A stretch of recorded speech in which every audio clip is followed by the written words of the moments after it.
the more clearly the light gets reflected, the more brilliant the shadows, the more stunning the view, and the more pleasing the appearance.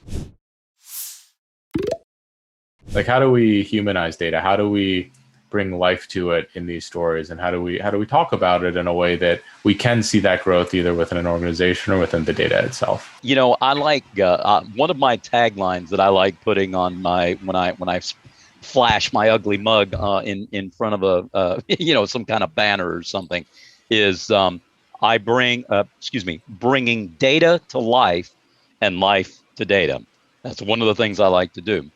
Um, and yeah, in humanizing or anthropomorphizing, and I can't believe I said that without stumbling over it. I love that word. Nailed it. Yeah, all right. Yes. Humanizing something, attributing human characteristics. Okay, well, data, if you are plotting data over time, it has a life cycle. It has a beginning, a middle, and an end. You're talking about a certain time period during which your observations, the actual values in those observations at those different points in time will increase and decrease. Is there some kind of cycle to the data? Is that cycle event driven? Is it time driven? Is it driven by other pieces of data that are going in? Is it affected adversely? Is it affected conversely? Is it affected, whatever? And so each of those elements, you can say if it's in a cycle, well, then we're talking about a heartbeat. So you've got peaks and valleys, just like you look at an EKG, there's peaks and valleys in it. And as long as that keeps on going in linear fashion, then you shall continue to live. It is when there are no peaks and valleys where this thing in here isn't going lub dub, then, that's when you've got some serious issues, right? How long can you continue without the lub dub? All right. So then you look at the data and you look at the fluctuations, the peaks and valleys, the ups and downs. That's the heartbeat. That shows, what's cyclical. All right.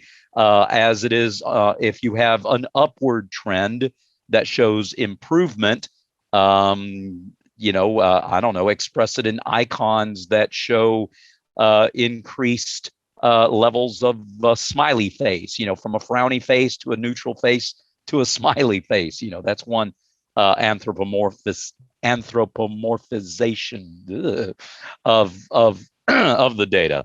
If you're just talking about something, excuse me, increasing over time, then it can be expressed as the differing stages of life. When you're a kid, the company first starts, the icon can look like a little baby. He's not even crawling. Then he's standing. Then he starts getting taller as the bar graph, gets bigger. Then the little kid's head gets bigger as he goes into adolescence and adulthood. There's a merger between two companies that can be anthropomorphized as a marriage, that you've got the two partners coming in and they're mutually beneficial to each other.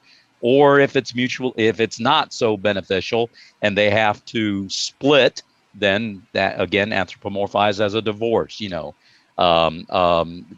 different divisions are started within the company. Different subsidiaries are formed within the company, and you present data on each of those subsidiaries that can be anthropomorphized into the children of the couple that got married.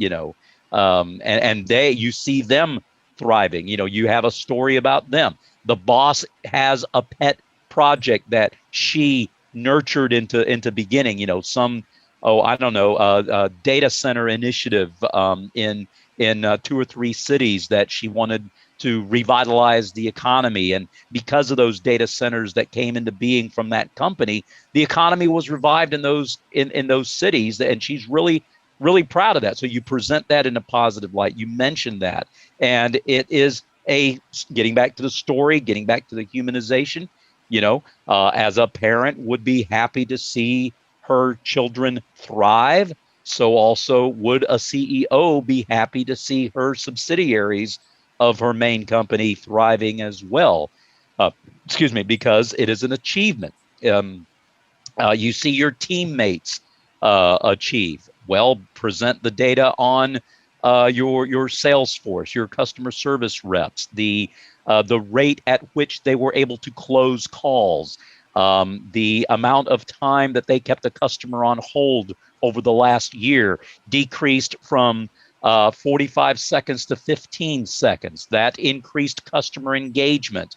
That caused them to gain confidence and be able to take a higher volume of calls. That caused them to be able to mentor other brand new employees coming on the force. That enabled the salespeople to be able to make more sales calls to bring in more business. Again, anthropomorphizing that, your coworkers, your siblings, your brothers and sisters in the family. Okay, so each one of these things that you have data points that show, you're not. Yeah, you have the story that says, "Hey, our company is doing great." But when you bring the richness of all these different variegated, multifaceted dimensions to what you're talking about, the subsidiaries and the companies and the different your different business lines and the different levels of your employees and how each one is contributing to the success of the whole. This gets brought into the story. And the richer you can make that story, and not making stuff up, but telling it like it is, but yet doing so in a creative way, looking for ways to express it that show these different facets. The more facets that you can see in a diamond, the more clearly the light gets reflected, the more brilliant the shadows, the more stunning the view, and the more pleasing the appearance. All right. We'll do the same thing with the data. Do the same thing with the mode of your presentation. Do the same thing with the tone, the appearance, the color scheme, the palette. And then the pitch when you finally speak to the leadership and bring this whole package together to either encourage to continue doing a great job, or if there is some cliff up ahead and you've got the data to show, hey, we need to change something to avoid going over said cliff. In the same way, the anthropomorphization, that word I keep stumbling over, a parent is going to warn their kid to not ride their bike in that certain place. If not, you're going to get hit by a car, whatever. So we use the data to encourage, to warn, to get people to see what the bottom line is and what can be done to increase it, or lead them, put them in the position where they can do whatever they need to do to change whatever needs to be changed, so that they can do those three things I talked about: making the decision, answering the question, and solving the problem. All because you were able to tell the story with data. Thanks for watching this clip. Luckily for you, I picked 2 more clips that I think you might really enjoy. Either watch those or maybe check out the full episode.